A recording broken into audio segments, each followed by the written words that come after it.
Usually when I start my reviews I have some type of opener, but I just have no words for this game. It's Zara the Fastest Fairy for Nintendo 3DS.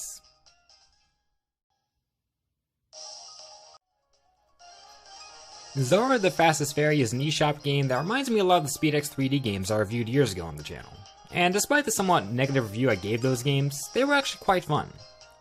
Zara, on the other hand, is a little different.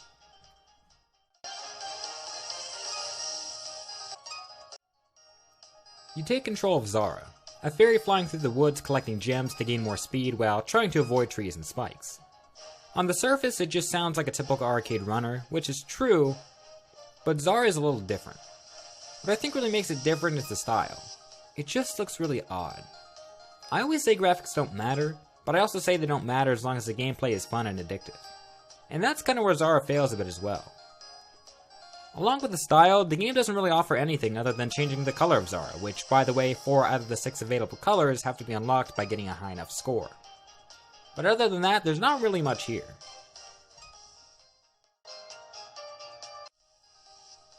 This game only uses the circle pad to control Zara.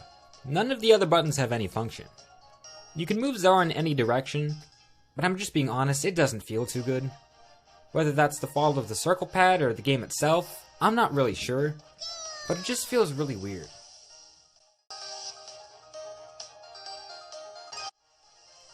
I really don't like saying a game is bad, and I'm by no means trying to rag on the developer.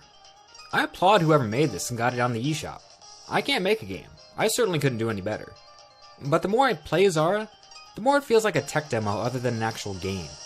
It just feels like it's still in the beta stage waiting to be finished. I feel like it could be a much better game if there was more here.